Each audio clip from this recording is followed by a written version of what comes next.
इस वीडियो में हम जानेंगे कि ओबेसिटी में जब वज़न बढ़ता है तो इनफर्टिलिटी के चांसेस क्यों बढ़ जाते हैं, क्यों डेफिशिएंसीज के चांसेस बढ़ जाते हैं, मतलब ब्लड में कोई सी स्पेसिफिक मिनरल की, विटामिन की कमी क्यों हो जाती है। वज़न तो बढ़ रहा है, फिर कमी क्यों पड़ रही है बॉडी में। तो अभी इसका थोड़ा सा हम आयुर्वेदिक मैकेनिज्म जानते हैं।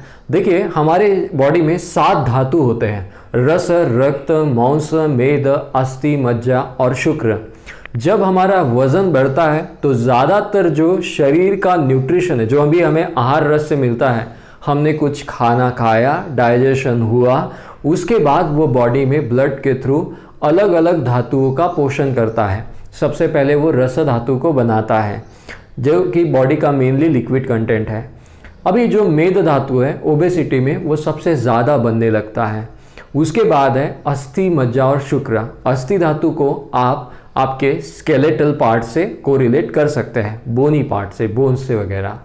और मज्जा यानी उसके अंदर जो बोन मैरो होती है, सॉफ्ट पार्ट है, उसके साथ कोरिलेट कर सकते हैं। शुक्र को आप रिप्रोडक्टिव सेल्स के साथ या फिर जो भी करस्पॉन्डिंग मटेरियल होता है उसके साथ आप कोरिलेट कर सकते हैं। अभी ये जो चीज़ें बन रही है बॉडी में, ये आहार से बन रही है, जो हमने खाना खाया उससे बन रही है। और हर एक लेवल पर अग्नि होती है जिसे हम धात्वाग्नि कहते हैं। आप इसे कोरिलेट कर सकते हैं मेटाबॉलिज्म के साथ। हर लेवल पर मेटाबॉलिज्म होता है। मेटाबॉलिज्म बेसिकली केमिकल रिएक्शन है जो बॉडी में कुछ या तो बनाती है या फिर कुछ ब्रेक करती है। तो अभी अगर मेद धातु ही ज़्यादा बन रहा है तो ये तो जायज़ है कि बाकी के धातु उस कारण से कम बनेंगे। इसीलिए ओबेज व्यक्ति में बोन से रिलेटेड प्रॉब्लम ज़्यादा होते हैं। बहुत बार इनको घुटनों का प्रॉब्लम होता है, नी प्रॉब्लम होता है, या फिर लोअर बॉडी के जो जॉइंट से इनमें प्रॉब्लम आने लगता है।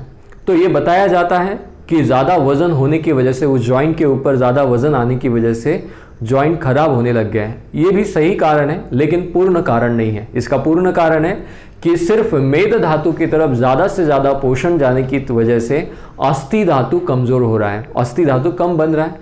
अभी इस कारण से उसके बाद जो मज्जा धातु है वो भी कम बनेगा और मेंटल स्ट्रेस और मेंटल लेवल पर भी प्रॉब्लम आना स्टार्ट हो सकता है।